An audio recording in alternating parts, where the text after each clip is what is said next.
And go.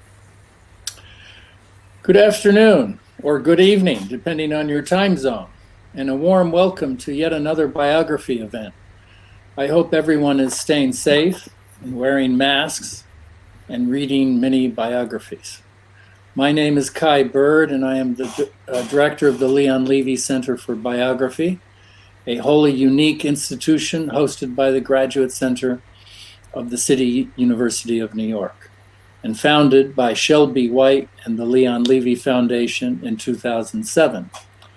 I want to thank Shelby in particular for her steadfast support for the Biography Center. It is her vision that makes this program possible.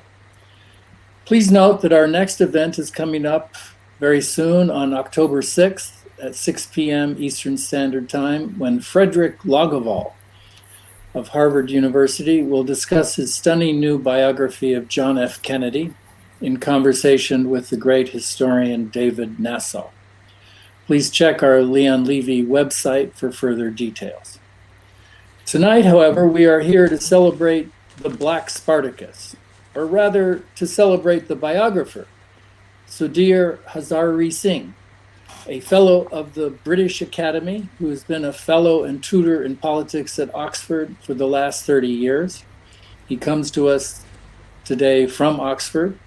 He has written extensively about French intellectual and cultural history, and among his books are biographies of Napoleon and General Charles de Gaulle and How the French Think, an affectionate portrait of an intellectual people. His new biography of Toussaint Louverture, Black Spartacus, the epic life of Toussaint Louverture, has just been long listed for the prestigious Baillie Gifford Prize, which I understand is worth all of £50,000. Not bad.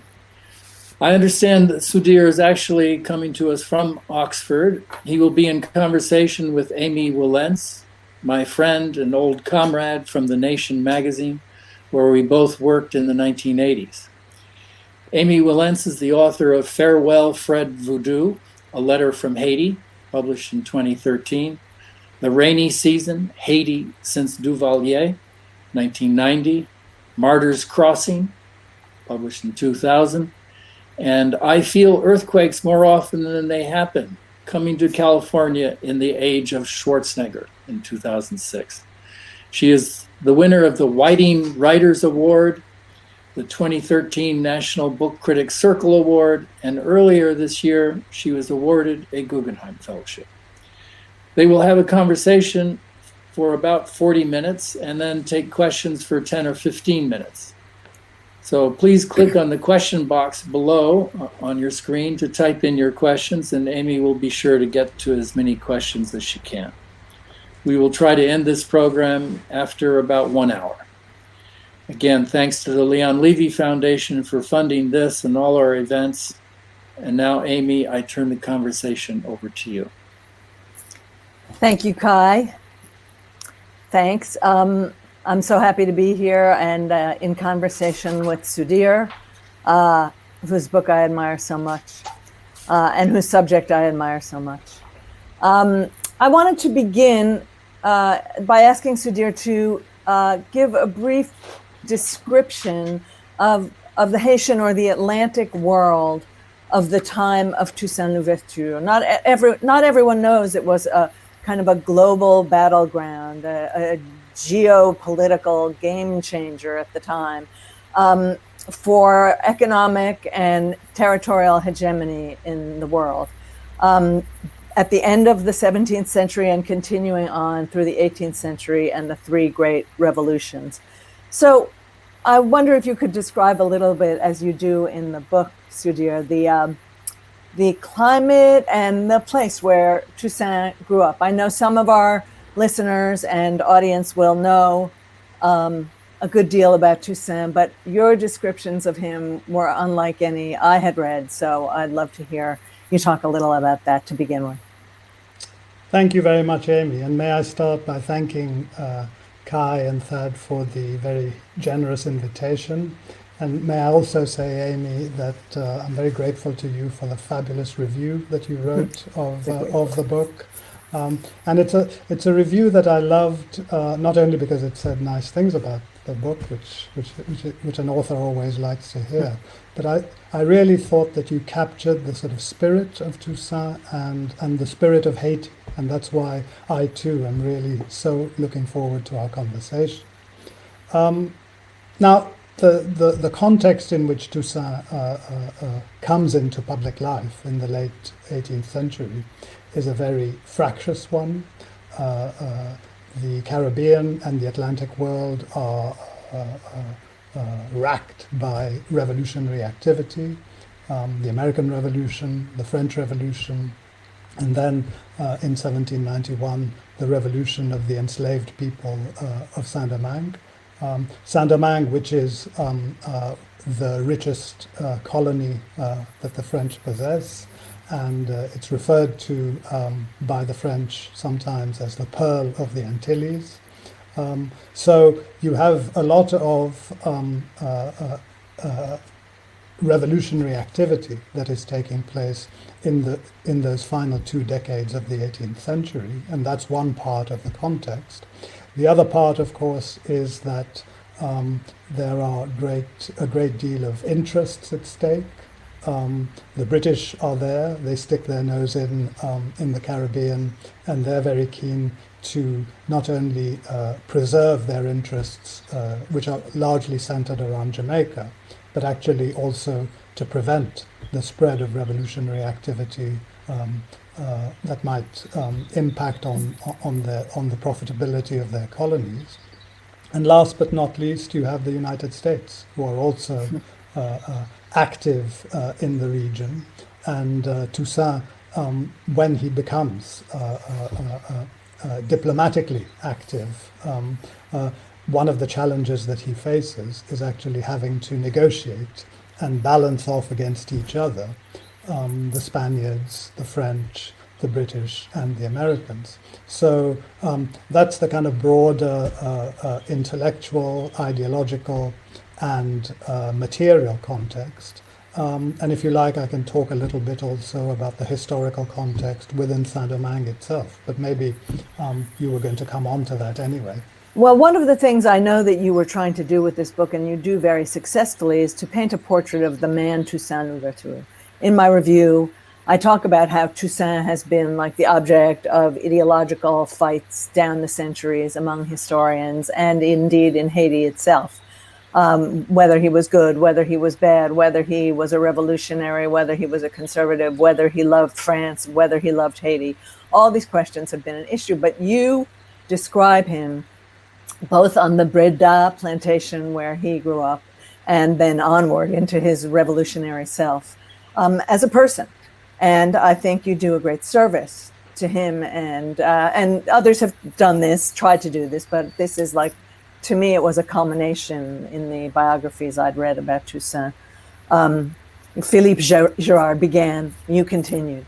And I think that it would just be great to hear a little bit about kind of the boy Toussaint and his mentors, if you just a couple of sentences for the listeners. Yes, absolutely. Although I start with one frustration, which is that when you research the life of Toussaint, you have an embarrassment of riches when it comes to sources in the 1790s and the early 1800s, because that's the period when he leaves a lot of records. And I consulted these, letters, reports, speeches, etc. For the first 50 years of Toussaint's life, from the early 1740s to the early 1790s, we have a handful of documents, a handful. We don't have his date of birth exactly. We don't have the date when he was emancipated from slavery.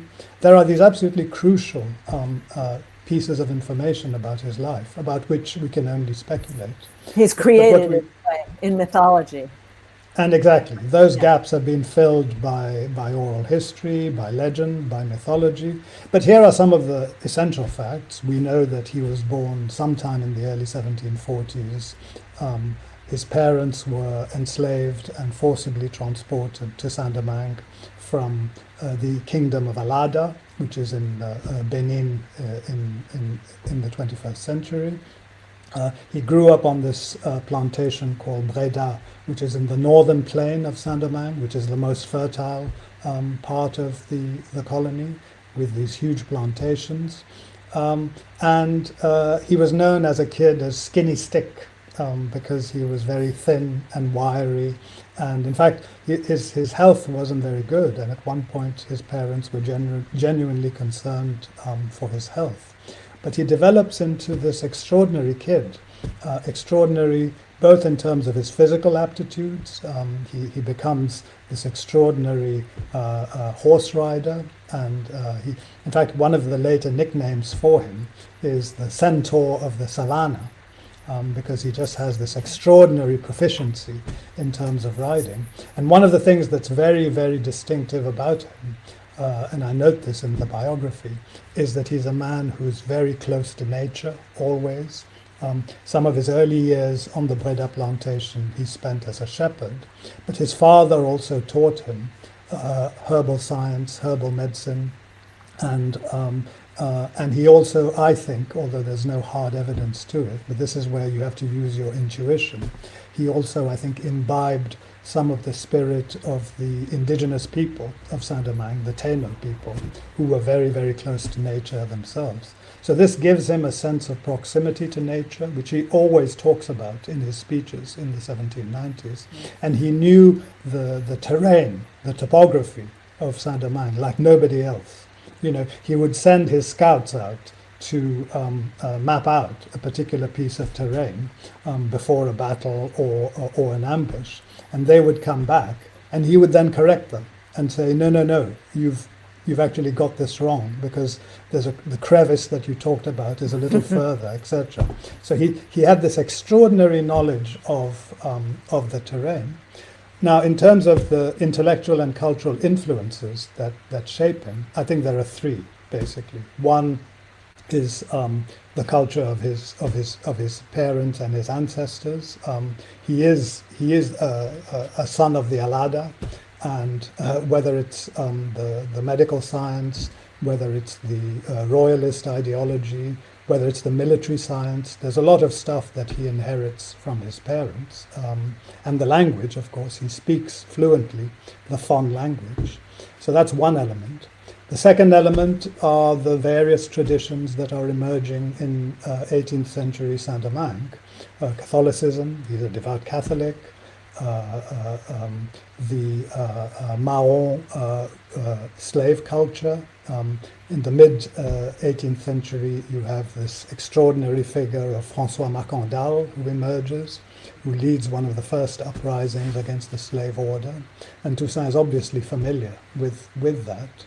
And then, of course, there's Vodou, with which Toussaint has a very complex relationship. Of course, when he becomes governor, he bans it, but actually he knows all about it. And you can see from his gestures, from the way he talks, from the way he speaks, that very often he's sending signals to the people, to his own people, that he actually understands this religion and can navigate his way through it. So that's the second element. And the third is, of course, the one that has been perhaps most talked about, which is the influence of Enlightenment ideas, the anti-slavery writings of Diderot and Raynal, etc.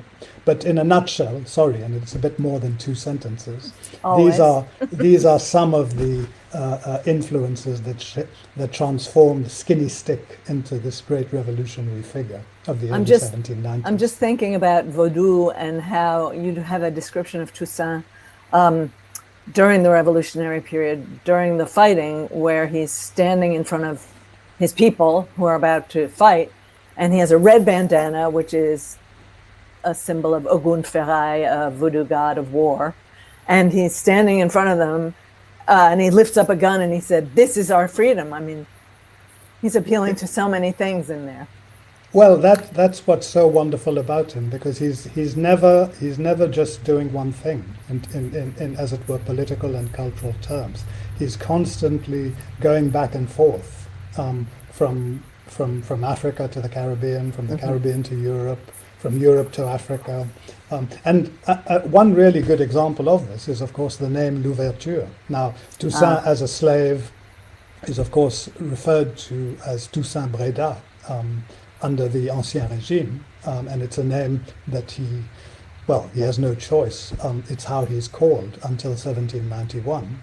He then joins the revolution, and then there's this magic moment in 1793 when he announces to the world that his name is now Toussaint Louverture. Now, what lies behind that name, Louverture, was long believed to be only a reference to, as it were, the Enlightenment idea, right? Ouverture means opening, means enlightenment, means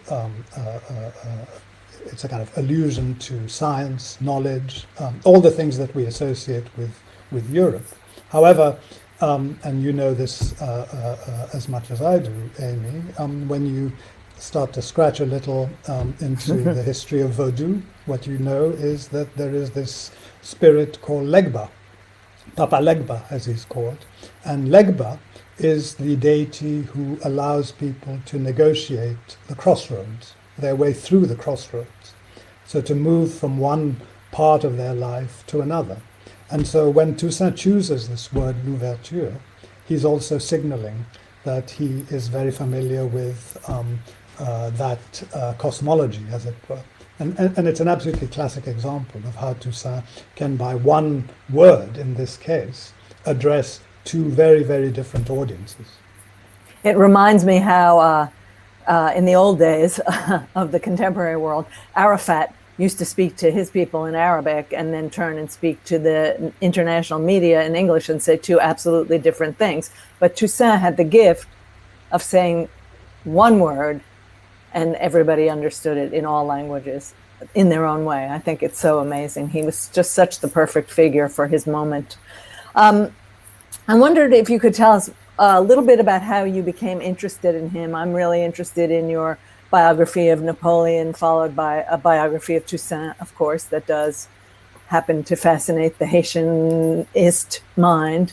And I'm also interested in how someone who could write a book called How the French Think, and it's an affectionate portrait of French thinking, could possibly get into the way Toussaint is thinking about the French, which is extremely complicated, but possibly also affectionate. Just working in the French archives, researching the ultimate rebel against France, as I see him, in his way. Yes, absolutely. No, thank you, because 5 years ago, I could only have told you maybe 2 sentences about Toussaint Louverture. I knew the name. I knew that he had been one of the leaders of this great revolution, but I didn't really know anything about his life or what he'd done.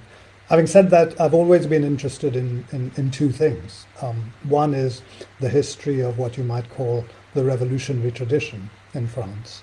All the people that I'm interested in, Napoleon, de Gaulle. I did my doctorate on the French communists. It's that side of French politics that interests me. And de Gaulle, even de Gaulle, what interests me in him is not the statesman, as it were, but the leader of the resistance. So that's what I've always been interested in. And to say that in a different way, I'm interested in the Republican tradition in France, right, that comes out of the French Revolution and really nourishes French intellectual and political activity for the better part of 2 centuries. At the same time, I'm interested in heroic figures. So I think that to understand France, you need to understand that ideas matter, but that ideas are also, as the French say, incarnated. The ideas are carried by big, powerful personalities. And it seemed to me that with Toussaint Louverture, you had both of those things as well. You have this extraordinary revolution about which I knew little, but you also had this strong, powerful leader who came to symbolize the aspirations of his people. And that's, once I realized that, I went and looked in the archive to see what was available. And that's where I felt I'd kind of hit the jackpot almost, because I found this extraordinary amount of material that had been very little or often completely neglected by historians. So that's what actually led me to stay with Toussaint and try and track down his voice. So you've shown this person from the Alada kingdom, his parents, an immigrant, first generation Haitian, as I like to think of him, who becomes this great figure. But Philippe Girard, in his biography of Toussaint, essentially says that he believes the motivating force for Toussaint's rise in the public sphere was a craving for social status. I believe that you would disagree with that, that there was that as an element of the character, but that he wasn't just trying to ingratiate himself with elites or become richer, or that there was more to it than that. I wish you could talk about that a little bit. Yes, I don't quite see things in the same way as Philippe Girard, because I think when one thinks about Toussaint's strategy, one has to bear in mind that one of the things Girard claims is that if you want to understand someone like Toussaint, you should set aside ideology. He's not someone who takes ideas at all seriously. He's driven simply by interests.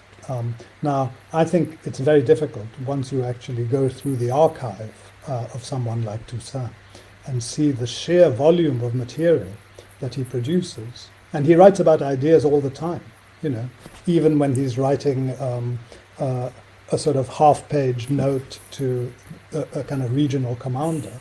He'll make sure to tell that person that virtue is something that matters. He's a man who's absolutely imbued with philosophy, with spirituality, with political ideas and values. So I think that's one fundamental difference between Girard and myself. I take Toussaint's ideas seriously because Toussaint writes about them all the time. And it seems to me to be extraordinary to say that someone who takes ideas so seriously that he talks about them and writes about them all the time is somehow not affected or not motivated by them. However, that doesn't answer your question, which is how do we then explain his relationship with metropolitan France? Does he have this craving for recognition? And I think that is a legitimate question. And indeed, it's a question that some Haitian friends have sometimes put to me. Of course. That one of the problems with Toussaint is that he was perhaps too keen to ingratiate himself to the French, or that he took the French too seriously, or that he had a bit of a complex when it came to France. I don't accept that either. Me neither. And I think we are kindred spirits in this respect. I think, again, what you need to do here is look at the language of Toussaint and look at his demeanor. If anything, I think Toussaint is cocky, he's arrogant, he's proud. When he talks about these Europeans, there's actually often almost like condescension. Yes. Look at these guys. Look at them. They're like wilting when they're here. Look at them. They're stupid. They're ill-educated. Well, let's talk in relation to that. Let's talk about the Jamaican uprising that France was helping to organize against the British and what Toussaint did there, because I think that's really revealing about how he was moved, not just by the ideology of the Enlightenment and the Revolution in France, but by his own ideas for a future Haiti. And I don't think it shows him being too craven. No, I would summarize Toussaint, very often people say, oh, well, how do you make sense of some guy like this? If you look at his trajectory in the 1790s, he's all over the place. One minute he's with the Spaniards, the next minute he's with the French, then he's signing deals with the British and he seems to be going all over the place. There's no steadiness. However, I think that if you stand back a little and look at Toussaint's activities over that entire decade, you see a kind of fundamental attachment in terms of the horizon to three things. One is black unity, right? He's always talking about the need for the blacks of Saint-Domingue to remain united. And one of his last speeches, he says to his army, it's very touching actually, he says, never let people divide you, right? Never let people use your weapon, turn your weapons against yourself, because there are always going to be people who are going to be trying that. Never let that happen. So that's one basic principle. The second one is, of course, the fight against slavery and the need to prevent the re-enslavement of his people, which he saw coming, right? He saw that the French were probably going to attack him. So that's one absolutely cardinal principle. And the third, and this is the direct answer to your question, Amy, the third is the autonomy of Saint-Domingue within the French Empire. In other words, when he thinks of the future of Saint-Domingue in this larger entity called the French Empire, he doesn't want to break away from France. He absolutely doesn't. And despite the accusations of him being a separatist or etc., I don't think he ever really envisaged that Saint-Domingue had a future which was separate from France. However, he did genuinely believe that under certain circumstances, the interests of Saint-Domingue were different from the interests of France. And Jamaica is actually a really good example of that, because the directorate that wanted... That's the Revolutionary Directorate in France, everybody. Sorry. Thank you. Yes, the revolutionary authorities running France in the second half of the 1790s, they concocted some harebrained scheme whereby a kind of invading force would be sent to liberate Jamaica. Now, Toussaint went along with it because he thought as long as there's a kind of perhaps a possibility of revolutionary activity of this kind succeeding, then he would support it. But it became very clear to him quickly that A, the chances of success were very limited, but B, more importantly, that actually the French revolutionaries were being reckless, because they were putting in danger the revolution in Saint-Domingue in order for a very uncertain prospect of a successful revolution in Jamaica. And I think what he worked out also is that if this revolution was successful in Jamaica, it would not have survived for very long, because of course the British had control of the seas. And Toussaint is always very realistic in his calculations. Right. So I think once you look at Toussaint through these lenses, right, you see that he has cardinal principles that he remains attached to. Of course, circumstances around him are changing, and he needs to move his feet to remain upright. But he's always guided by these three principles. Right, and therefore he sort of abandons the idea of support for that French intervention. So not always obsequious to France in any sense. No, exactly. I mean, telling the French, in effect, that this is not in the interest of Saint-Domingue, and right. We're going to pursue a different policy. And the same thing with his economic dealings with the British. Now, here Toussaint does something that appears contradictory, right? Because he fights a very sustained campaign, military campaign against the British, who occupy parts of the west and south of Saint-Domingue between 1793 and 1798. The British spent £10 million on this campaign. They send 15,000 soldiers there. It's like a huge operation, and they get beat, right? They get absolutely trashed by the Republican Army of Saint-Domingue, and they have to leave with their tail between their legs. However, Toussaint realizes that even, once you've expelled the Brits, they still have control of the seas. So you're going to have to come to some kind of accommodation with them, right, if you want to be able to trade. And that's the basis on which he negotiates with the British and the Americans. And that's the kind of crucial breakthrough in 1798 and 1799 that allows him then to establish these commercial relationships with Jamaica and the John Adams administration.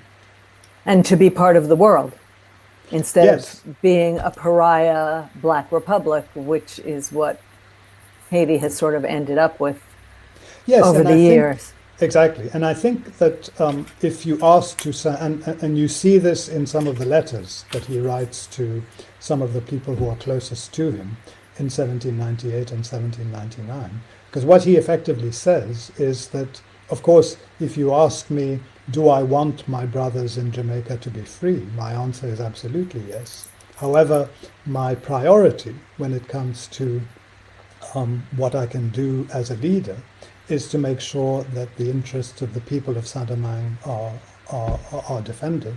And I think he also believed that it was ultimately up to the peoples themselves to liberate themselves from tyranny, right? Liberation from tyranny is not something that can come from without. And of course, there's a long history of these sorts of debates in revolutionary movements. You have it in the French Revolution itself, and you have it in the communist tradition in the 20th Right. century. You know, The proxy wars. the proxy wars. Do you need to create some kind of revolutionary international that goes out and proselytizes and brings liberation? Right. Experience actually seems to me to have proved Toussaint right. It doesn't work to try and bring freedom to other peoples by the bayonets. You know, I'm the beginning to impulse. feel the rise of Ho Chi Minh as your next subject. I don't know. It seems that way. One really great aspect of the book is all the information you've gathered that I certainly haven't seen before about Toussaint's methods of local governance. For me, this is very interesting in terms of where Haiti is now and the problems there now, which are enormous. And I want to, if we get to it, I want to talk about Dessalines versus Toussaint, if that seems interesting to you. But can you Absolutely. talk a little bit about how involved he was in sort of what I think of as neighborhood vigilance committees of the past? But, you know, all over Haiti, he knew people and he had family everywhere in his in the domain of revolutionary Haiti. And how did his ideas about local politics reflect his kind of, well, his hopes and dreams for a future Black Republic? It's a great question, and I too was just bowled over by all this information that I found about his system of government, because you know, up till very recently, everyone assumed that the only way that he kind of kept control of the situation was through the army, and so that it was essentially a sort of revolutionary authoritarian type of kind of authoritarian regime. Now, the army was a very important institution, Of course. and it had to be, given the circumstances. But Toussaint also governs through an entire network of what I would call democratic institutions at the grassroots. He governs through municipalities. Municipalities are set up according to the French Revolutionary system. So municipal councillors are appointed by the central executive. And you can see very clearly Toussaint's strategy from the mid-1790s. He starts to put his people in positions of power at the local level. And what's really interesting there is that he doesn't particularly favor people of African origin. There are always one or two people, often the one or two literate people in the local community end up on the municipal council. But the vast majority of people are the local white settlers, you know, the kind of powerful members of the white elite. Toussaint co-opts them and gets them to, mobilizes them in the service of his revolution. So you have that group of people. You also, he also relies a lot on the National Guard. These are kind of local militia, basically, often made up of former groups of enslaved revolutionaries who fought after 1791. So they're still, as it were, kept as reservists almost. And during various incidents in the 1790s, particularly when he needs to challenge these French administrators, Toussaint kind of gets these people mobilized and sends them to hector and barrack these French administrators. And then he has a religious network as well, which is kind of, unfortunately I didn't find a huge amount of material about this, but it's very clear that from 1797 onwards, he's systematically training or overseeing the training of a sort of cadre of black priests who are going around the place promoting his revolution. So all of that, all of these networks, let's call them that, underlie his system of power. So it's a very sophisticated system of government, because at the top of it is the army and is the Revolutionary Army. But at the bottom are all these very dynamic democratic forces who are, for the most part, aligned with him. And what's extraordinary is that only a man like Toussaint could have kept together this coalition, right? Because it's a very heterogeneous coalition. It's made up of bossal ex-slaves, African-born slaves who often didn't speak any European language, but they identified with Papa Toussaint as the leader of their political community. And at the other end of the spectrum, you have these big white planters, some of whose writings I managed to track down, who literally regarded Toussaint as a savior. One of them, I quote one of his letters saying, nothing would make me happier for myself and for my family than if he would continue to rule us for the next 20 years. And that was probably a person of French heritage who wrote that. A person of French heritage, and almost certainly, because he was a big southern planter, someone who before 1791 had a lot of slaves. A lot of slaves. So I wonder how that person felt when Toussaint, without his usual large cadre of military, went to chat with the French and was essentially kidnapped, taken prisoner, stuck on a boat, and sent to France to die. I mean, how did the system of governance that he had institutionalized almost in Haiti, in Saint-Domingue, survive once the man they wanted to remain forever was kidnapped, that the white settlers wanted to remain, was kidnapped and taken away, and they were left facing everybody else in the revolution who were not so friendly to them? Well, that's when the revolution takes a very different turn, and that's when I think the distinction or the cleavage between the sort of Toussaint way of the Toussaint version of the revolution and the Dessalines version comes into play. So this is Jean-Jacques Dessalines, who was for a long time a faithful adjutant of Toussaint's during the revolution, but then they had a falling out, and then Toussaint was taken away and Dessalines became the leader of the revolution.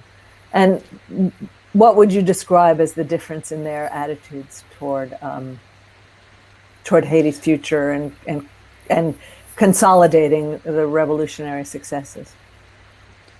Well, I think Dessalines represented a strand which you see very clearly is present already by around 1800 within the senior ranks of the revolutionaries, who think that Toussaint is being too soft on the French, that he's giving them too many concessions, that the old order, if you like, is being allowed to survive without sufficient challenge. And some of these revolutionaries thought that land ought to be expropriated and redistributed so that Saint-Domingue would become, a territory where small holdings became the norm rather than these large plantations. So it was both a political and an economic Right. difference, right? Politically, people thought he was too close to the French.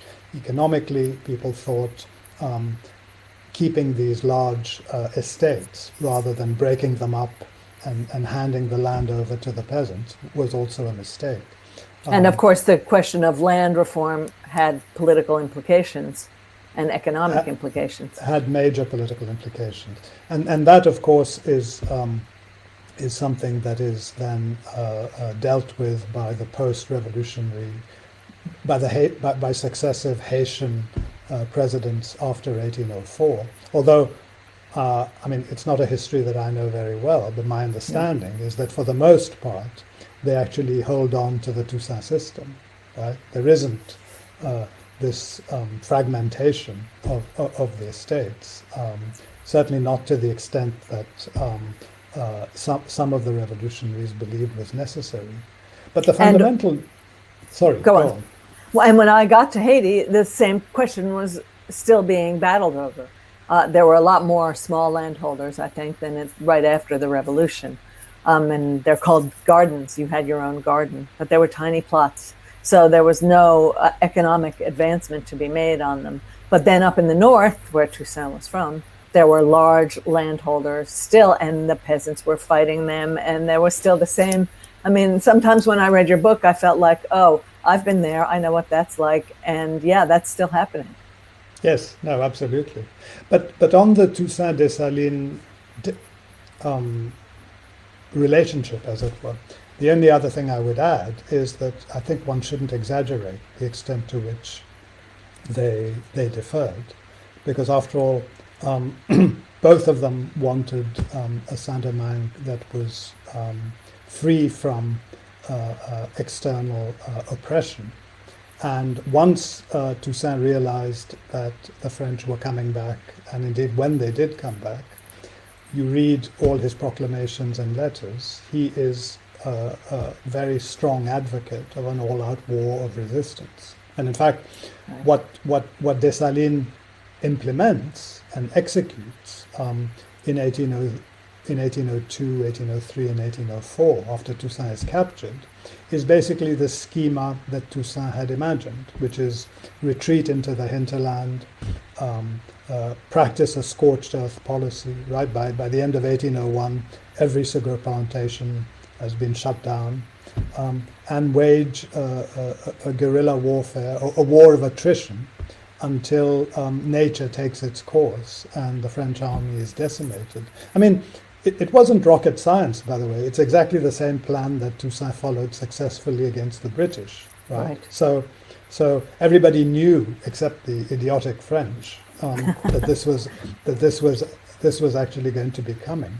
But the point is, what Dessalines executed a plan that had actually been conceived by Toussaint.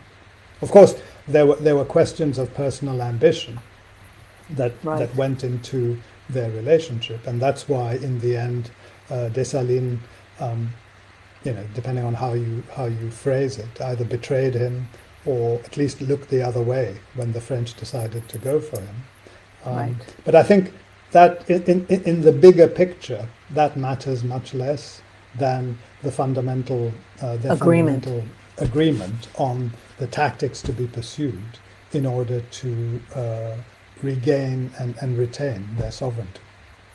So here's a question for you, and you may not know the answer. If Dessalines was simply following what was Toussaint's articulated approach to the return of the French, how come our saying "couper tête, brûler caille," which means cut off their heads and burn down the ground beneath them, basically, is attributed solely to Dessalines and never to Papa Toussaint, but only to Papa Dessalines, as he is also known?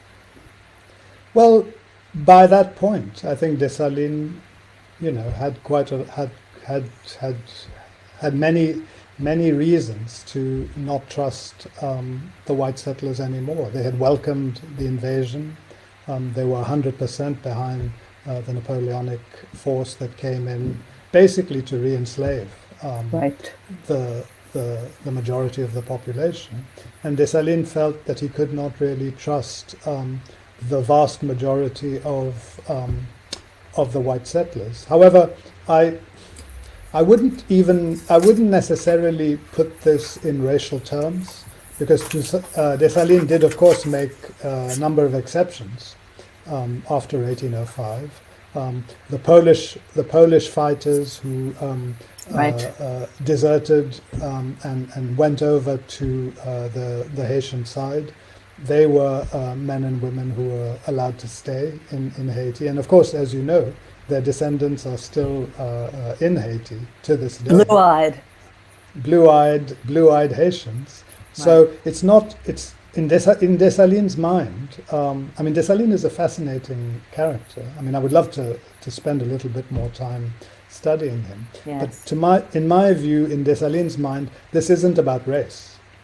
This isn't about race. This is about the extent to which you can rely on people to either support the revolution or not. And he came to the conclusion that the people who were there, the white settlers who were there, because of their attitudes, could no longer be trusted. But that wasn't a matter of race.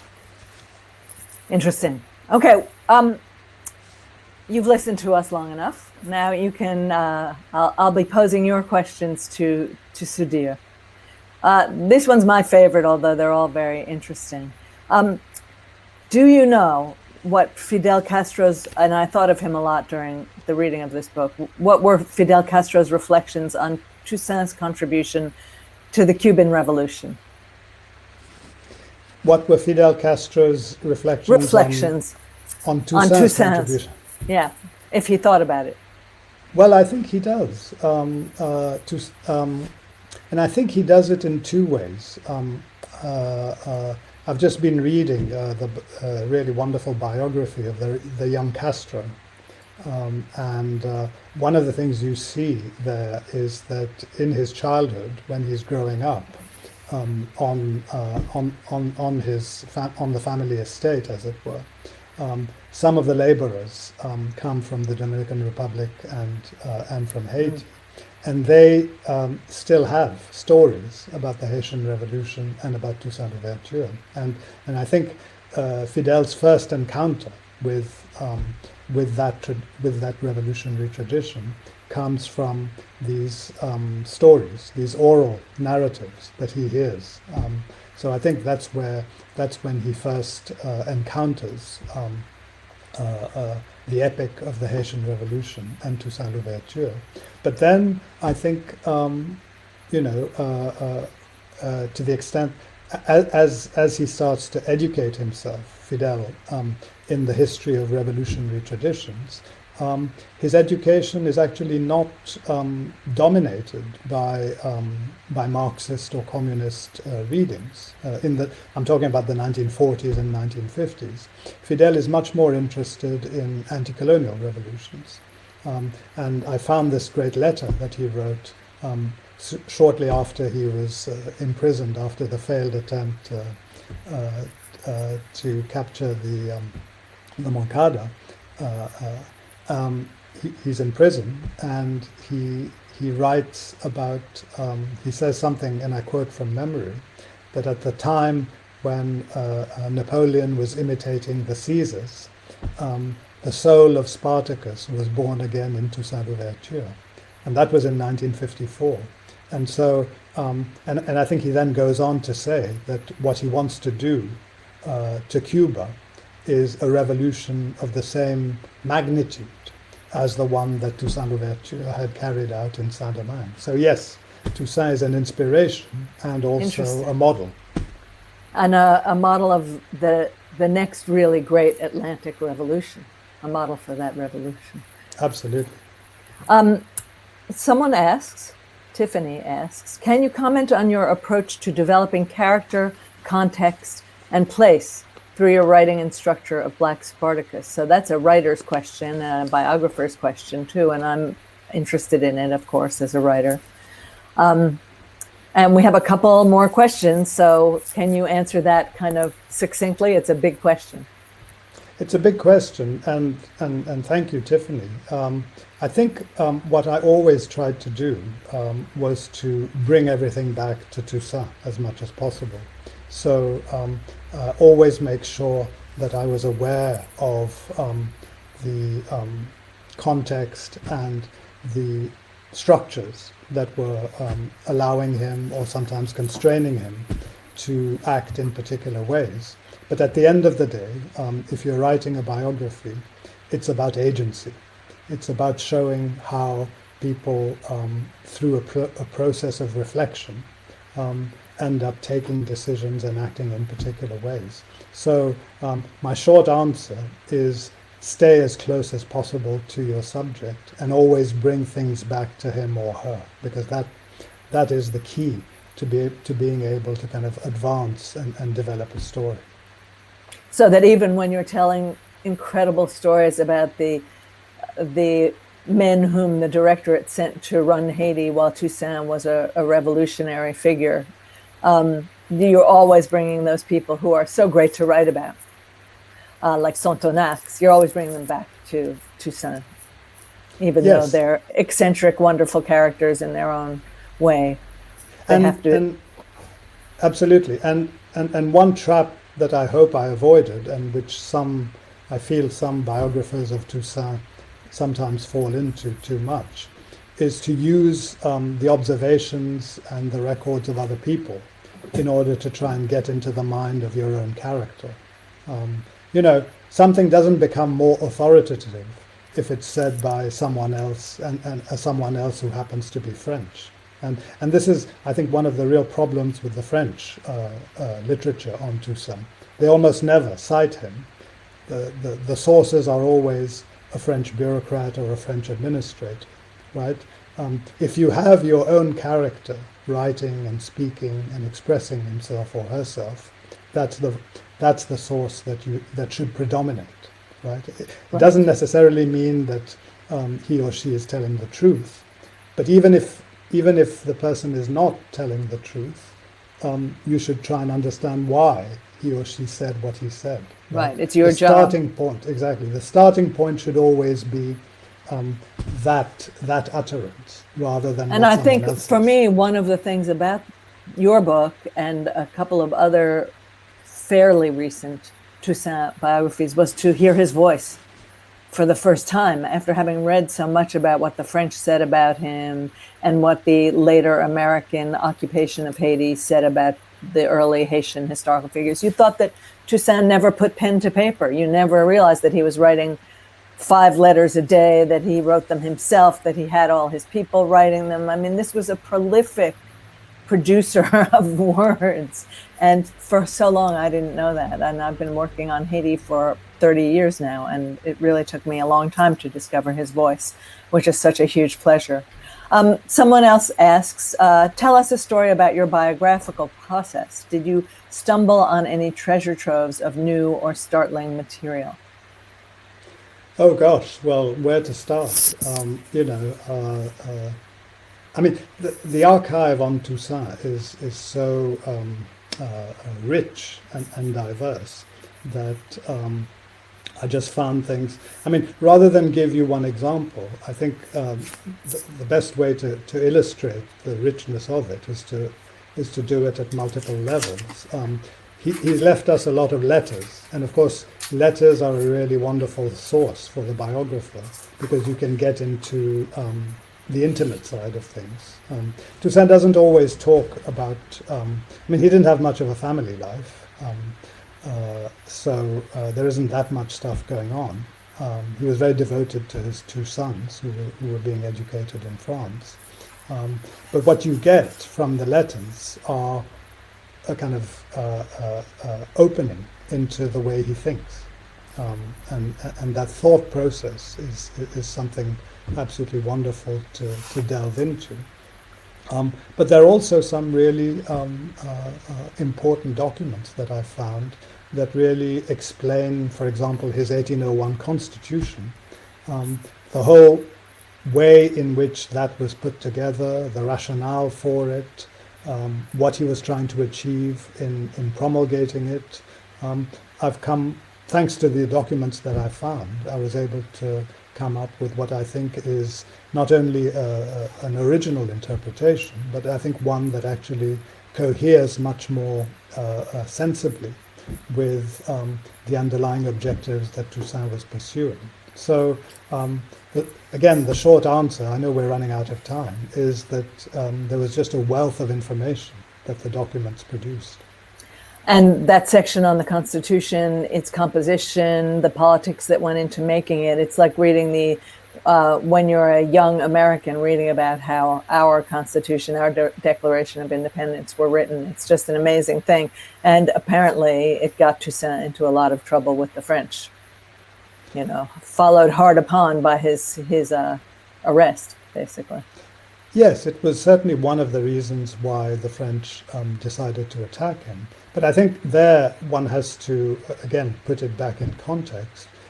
From the late 1790s onwards, it was becoming clear to Toussaint that the French were looking for ways to bring back slavery into French law, right? So there were already, after 1797, entire categories of human beings who, I mean, the word slavery isn't used, but the law looks the other way if you want to have them as slaves.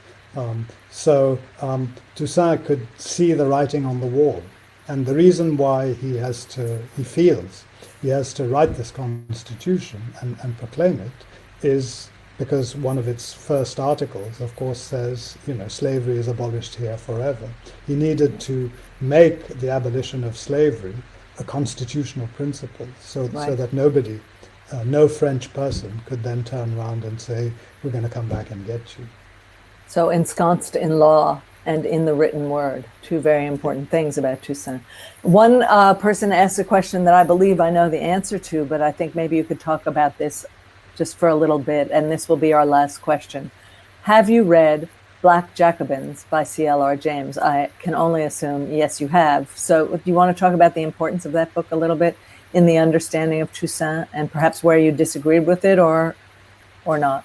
Yes, absolutely. I mean, I'm a huge admirer. I mean, when I think back to my adolescence and early adulthood in the 1980s, the Black Jacobins, which I read when I was at university, was definitely one of the formative books in my lifetime, because it not only introduced me to the Haitian Revolution, but also gave me a sense that there was this thing called the Global South, that anti-colonial revolutions were a thing in and of themselves, and that they were different from the sort of communist or Soviet type of revolutions about which I knew much more.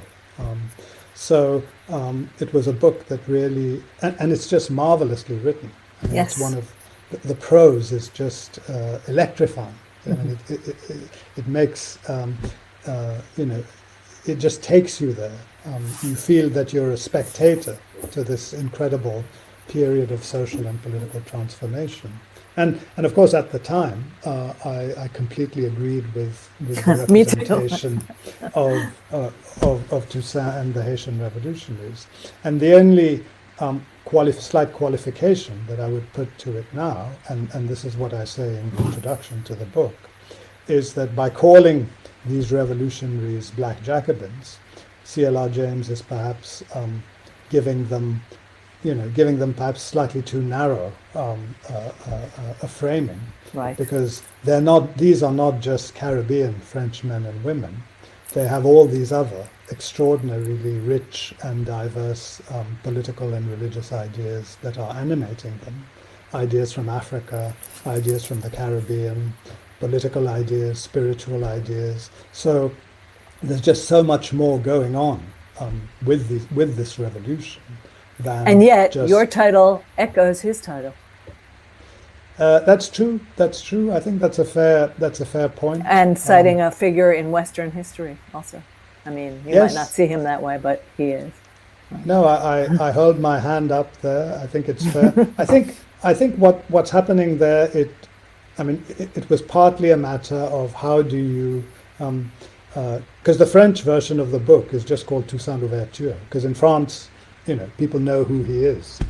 The problem with the British audience, and I don't know whether it's the same in the United States, perhaps slightly less so, but I wrote it first for a British audience. The British don't really know very much about Right. the Haitian Revolution. And in fact, they don't even know that they tried to choke it Right, themselves. right. Even people who write about Pitt the Younger, who was one of the leading Right. prime ministers in the 1790s, often they talk about him as someone who made a great speech in 1792 in the House of Commons, calling for the end of the slave trade. What they never mention is that a year later, he sent 15,000 men to prop up the slavers in Saint-Domingue. So, Pit the good, pit the bad. Yes. Yeah, I wish I could tie a bow on our conversation, but this is a conversation that can keep on going and going and going. I will relieve our audience of the responsibility to attend to it forever. And I want to thank Sudhir for being with us and enlightening us on the subject of his subject. Now I'm worried that Ho Chi Minh is going to be abandoned for Fidel Castro. I'm a little concerned about where your pen will go next. Do you have a next project? not yet. I mean, this one was a fairly big one, Yeah, so I would say. I'm taking a little breather. But I am definitely going to stay in, how should I call it, the domain of anti-colonial revolutions, because that just does seem to me to be the area where there's so much interesting stuff to find out still. And it still speaks to us constantly in Absolutely. the world. Yeah. And, I wanted to. If I may thank you very much, Amy, and also congratulate you on the Guggenheim. That's wonderful. Thanks so much. Thanks. So I want to say thanks to the Leon Levy Center for putting this on, and thanks to the City University of New York, and thanks to Kai Bird for being our charming host. He is always charming. And thank you all very much for coming and listening and asking questions. I wish we had had more time for them, but unfortunately, our time has run out. Thanks a lot. Bye-bye.